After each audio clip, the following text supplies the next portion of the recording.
There will be 2 roll call votes at 11:30. I believe we'll be able to get through both sets of witness testimony, and then my intention is we'll just keep the hearing rolling and have folks attend and come back and forth. But if I could ask Ms. Abbas to now testify. Thank you. Hello, can you see me and hear me? We can hear you and see you. Thank you. Okay. Thank you so much to Senator Kaine, Senator Markey, and Senator Rubio, and the members of the committee for holding this hearing and giving me a chance to testify here. Today's Chinese regime has been fed by the West and empowered by the willful ignorance of the international community. Beijing is seeking global domination. The genocide Uyghurs are facing will be the future of the entire world if we do not move quickly. Orwellian surveillance, slavery, forced abortions, forced sterilizations, mass institutionalized rape, torture, concentration camps, crematoria. We know where this is leading. We swear never again many years ago, but we are not living up to that promise with the right sense of urgency. The CCP's denying journalists access to the region means that the Chinese regime has been able to control the narrative surrounding their genocidal crimes, especially within their own borders.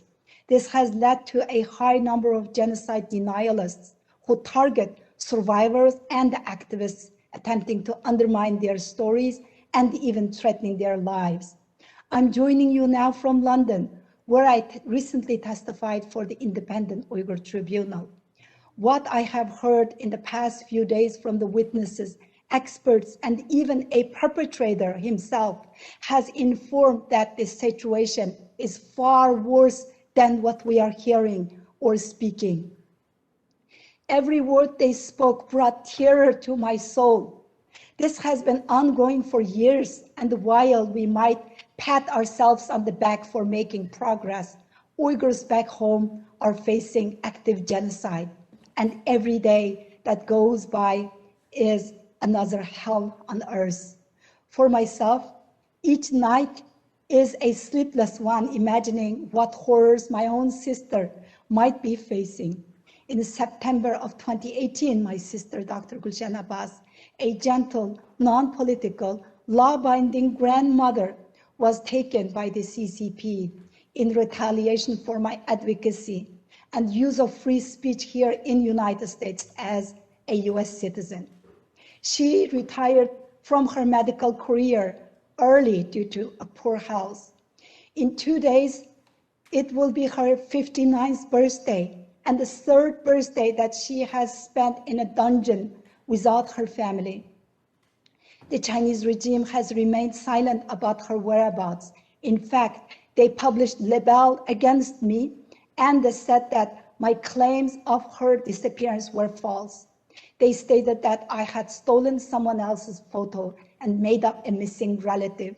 Chinese state actors use platforms which are forbidden to their own residents in order to discredit our advocacy work in spite of this propaganda.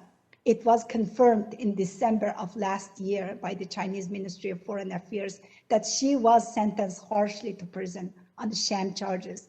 Like so many Uyghurs, her supposed crimes are kept purposely vague. They used the false claims of terrorism and separatism to dehumanize and target any Uyghur, but her true crime was her ethnic identity, being an Uyghur. Of course, I am one of the millions who are suffering, but this situation illustrates how family members are being held hostage to punish American citizens for utilizing our rights here in a free country. My niece Ziba is in the room with you right now. She has put her entire life on hold and even moved to DC area to continue to desperately seek to free her mother.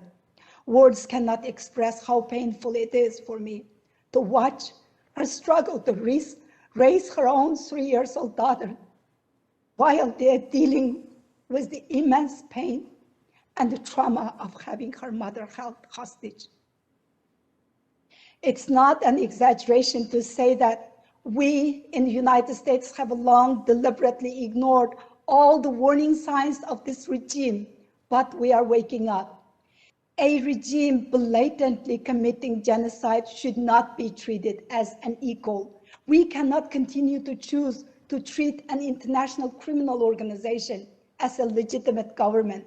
The United States has been at the forefront of holding the regime accountable, but we need to see more legislation that will offer material protections for Uyghur people. We desperately need stronger coordination between our allies and the shared valued countries. You can find some of my recommendations, including regarding legislations, in my written testimony.